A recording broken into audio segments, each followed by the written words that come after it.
But now we'll segue into The Dark Knight from 2008. And what do you think about the fight scenes in The Dark Knight? Dark Knight, 2008, directed by Christopher Nolan. I don't know if you guys have heard of it. Little-known indie film. But what do you think about the fight scenes in it? The fight scenes, they're alright. They're not amazing. There's nothing, like, crazy about it. Yeah. Some, like, choreography is really cool. He's like... yeah. There's, like, He's like...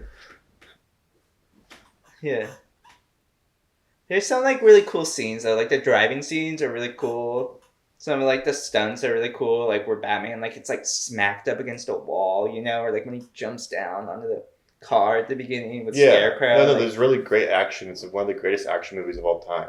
But in terms of, like, hand-to-hand combat... Yeah, it's very stiff. Yeah, it's very stiff. It's very, like, the camera does the trick for you. Yeah. You know? I think that costume, it's too stiff for him, and the costume's kind of like Batman costume's a little bit goofy around the neck area, dude. Well, that's what he said at the beginning. When they turn, they're like, like that's how Batman, But that's what he said at the beginning when he gives it to what's his name, Mr. Fox, Lucius Fox, Morgan Freeman. Yeah, Morgan Freeman. When he gives it to him, he's like, "Yeah, I want to make these changes to my neck so that I can turn my head." Travis Scott, Batman picture. He's like. Yeah. It's weird, dude. I don't know. I always think Batman looks, like, pretty goofy. Yeah. Like, I thought Ben Affleck's Batman was, like, one of the coolest Batmans because he was just so, like, big and menacing, you know what I mean? Like, I'm like, dude, that's fucking badass. But I like Robert Pattinson's Batman. It's, like, more, like, he's more nimble and skinny. He's, like, grounded, too. Yeah. Dude, I mean, we can talk about the Batman next week, dude. That's a good movie. Yeah, I like the Batman a lot. I know it's kind of polarizing, but I really like the Batman. I think watching The Dark Knight now, I think for this discussion, we don't really need to talk about, like, I mean, people over-talk The Dark Knight, you know what I mean? We should, like, I kind of wanted to steer this conversation. We kind of talked about before about, like, how it's aged, like, watching it now and stuff. Yeah. Maybe, like, because I hadn't seen it since 4 or 5 years ago, so I haven't seen it in a while, but, like, watching it now, I kind of, like, see things a little differently. I don't know about you. Like, it looks a little... No. I agree with you. I hadn't seen this in a long time. Maybe not a long time. Maybe I saw this in, like, 2018 or something like that. But there are definitely things where I'm like, CGI looks a little bad. The lighting looks a little bit like... I'm like, that's 2008 lighting, you know? The cameras they use, I'm like, that's 2008. It's Hollywood. It really is, yeah. It's an operatic Christopher Nolan movie where he's making The Dark Knight in, like, 2008, compared to, like, his newer movies are, like, way more grounded, less operatic, less Hollywood cheese type shit. Like, Tenet is, like, really, like, grounded. Dunkirk is, like, really... There's no operatics in Dunkirk until, like, the very end where fucking Harry Styles on the train and he was like, Winston Churchill said this, and he reads the quote and there's that music and it's kind of a little corny, but other than that, his newer movies are super more like minimal, like grounded shit, and the fighting is also much better. I know, it's crazy because it's like he shot the whole thing on a stage, so that's insane, you know? But there's some like kind of corny moments in The Dark Knight, like Harvey Dent and like Rachel, and like there's like music playing that accentuates it, that makes it has like a Hollywood feel to it, you know what I mean? We were all talking during the movie, but the like times we shut up were like during the Joker scene. Yeah. All that stuff is good. You know, I think what I love the most about this movie are the thematics, the themes that are going on about the morality and shit, and like how far can Batman go. The Joker's philosophy, and like also Michael Caine is so fucking good. And so good. Those conversations he has with Bruce Wayne about, you know, the ruby, the size of a tangerine. You know? Like all of that is so really. That's the most interesting part. Is this whole like this whole vigilante stuff, and there's just so much packed in there about like ethics. I think it's an interesting concept. Like the only way that he can defeat the Joker is if he becomes just as bad as him. Yeah. I love the concept too, where it's like he's trying to figure out what the Joker wants, like what his motives are. And that's the whole crisis he kind of runs into, where it's like sometimes there's no rhyme or reason for this. It's just sometimes Gotham's just unsafe, you know? Gotham sounds like a terrible place to live, dude. It's fucking like I'd move out of there instantly, dude. It sounds so crime ridden. Well, it's just like, Chicago. It's not Chicago though. It's like fucking worse than Chicago. It's so bad, dude. Also, we need to talk about this idea, and we got to talk about Bush and 9/11. Yeah, because it is. We were talking about this. A very post 9/11 movie. It's a very American. The cops are good.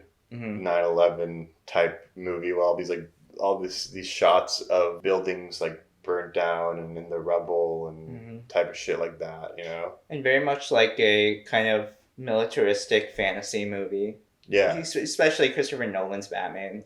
Yeah. It's definitely super Bush era Patriot Act, looking at cell phones to find a terrorist. See, there's a terrorist. What can the government do ethically to what's okay for them to do? Yeah. That's intruding on our liberties in order to find a terrorist type beat that's going down. Yeah. Very interesting look in a period of history in America. Yeah, because when you look at the Batman now, it's doing more of a sort of incel type shit go. It's more of an incel online school shooter type vibe. You mean the Riddler and stuff? Yeah. It's definitely that. Yeah, the commentary is even more grounded. This is definitely militaristic fantasy, mixed in with American patriotism. It's crazy. I wouldn't say it ages poorly, but I do think that it ages because of it. Yeah. And I think that he was almost still trying to find his epic style, Christopher Nolan. I think he found his style even with Memento. But that was a smaller movie. He had a voice, and then it wasn't. Now his voice is the epic art house action movies that he dialed in more with his later movies. And Dark Knight was kind of the beginning of that sort of grounded style, but it still had that operatic, that minimalist grounded style. There's still emotions in it and stuff, which kind of got rid of later on. Where do you feel he found his style then? Would you say it's The Dark Knight is where he kind of breaks into that, or would you say it's Well, the Batman Begins was the first one where you see this really grounded superhero movie where it's the tank is the card, super industrialist. Yeah. After Interstellar, when he made Dunkirk, he just we're gonna make the best shit. We're gonna get rid of all the emotions and just work on the action and the suspense and all of this just the spectacle of it. And we're gonna forget about emotions. After Interstellar, he's like, no, we're just gonna get rid of everything's gonna be cold and we're just gonna focus on the visuals and the what's going on and the overall experience of this shit. And Tenet, it's you don't know anything about these characters. But still, it's dope. Tenet is I love Tenet, dude. Yeah, me too. Tenet's his spy movie, dude. I say that time and time again. That's his James Bond. I'm curious about Oppenheimer. If we're gonna see it swing back the other way, or we're gonna see it kind of little snippets of this guy's life. And the process of making the atomic bomb, kind of inspired by the way he shot Dunkirk. Yeah, and I think Oppenheimer is going to kind of be Dunkirk, where it might.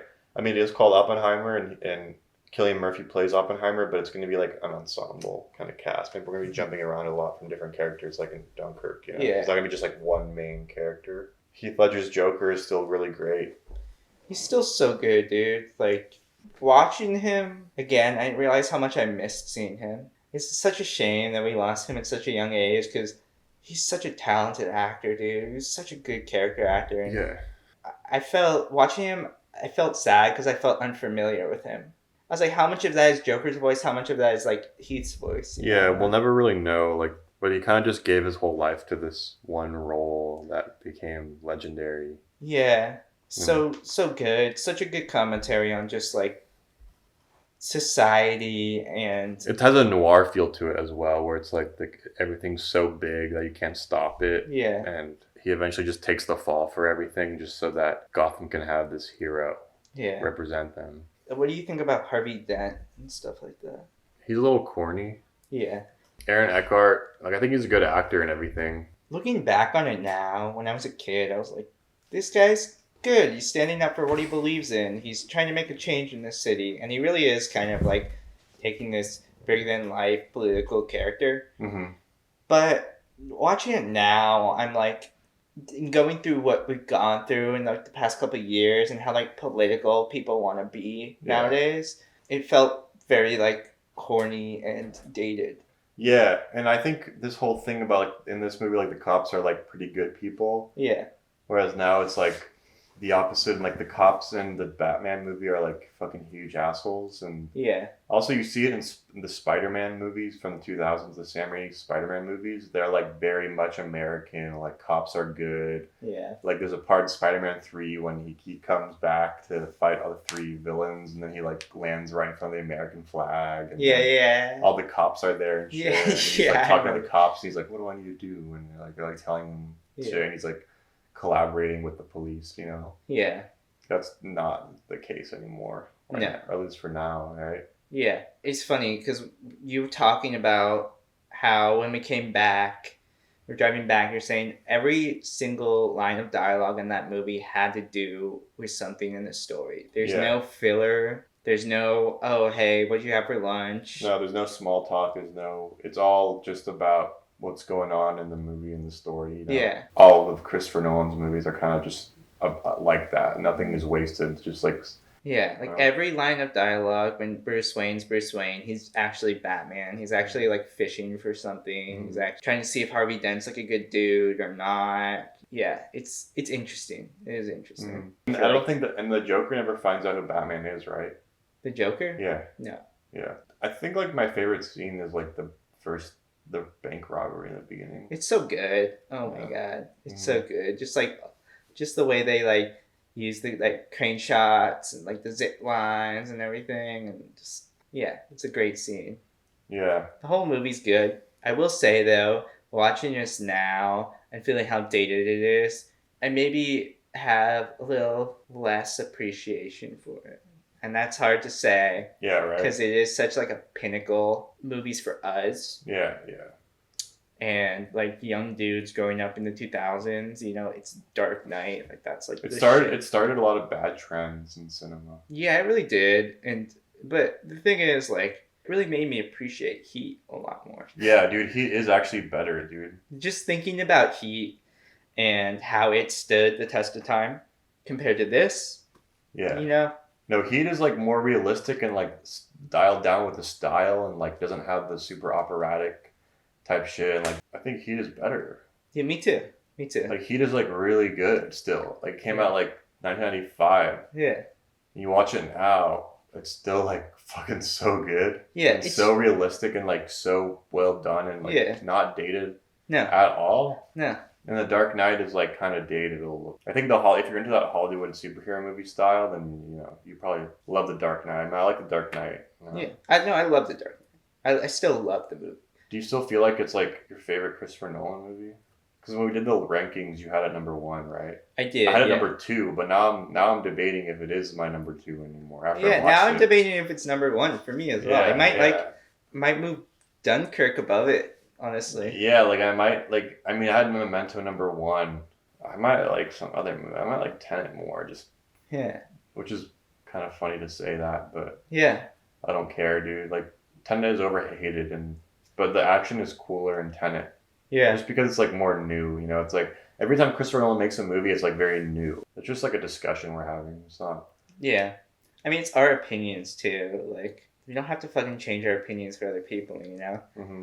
Just like I just remember it's kind of the nostalgia aspect of it too, like Dark Knight, how it made me feel when I first saw it, like how I've talked about it with my friends, how I've seen it with my friends multiple times after, and like that movie watching experience really shapes your opinion on a movie. And then this one, like I had a good time watching it, but just watching it with our friends, and especially like Jake and Luke and Brendan, people who like love movies and watch a lot of movies. I think we all kind of saw like the flaws in it. We were all kind of talking, especially the fighting. Yeah. Like we were definitely talking about the fighting during the movie and like kind of laughing at the fights and then some of the dialogue and like Harvey Dent. We were like laughing at Harvey Dent and Rachel. Yeah.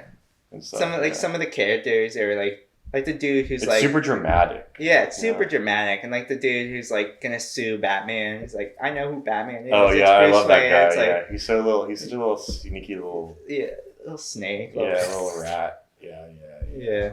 But No, not a bad movie. Not a bad movie at all. That's not what we're saying. Definitely dated and worth a watch in 2023, just to see how it's changed and evolved. Yeah. And we kind of had some hot takes for this movie that's so beloved, you know? Yeah. But I don't know if it's.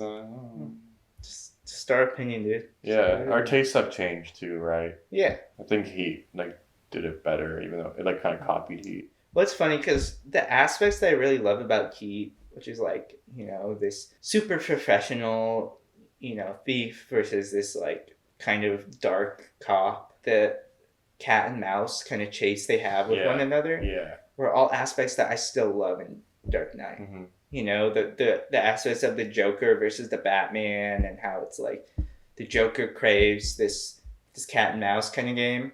Those all still hold up really well. Mm-hmm. That's still the best aspect of the Dark Knight, just in terms of Heat and what they were able to do, and the shots they were able to get in downtown LA. You couldn't do that nowadays. No one would make that movie anymore. I think they're doing a Heat too. Did you know that? Yeah. Adam Driver. Yeah.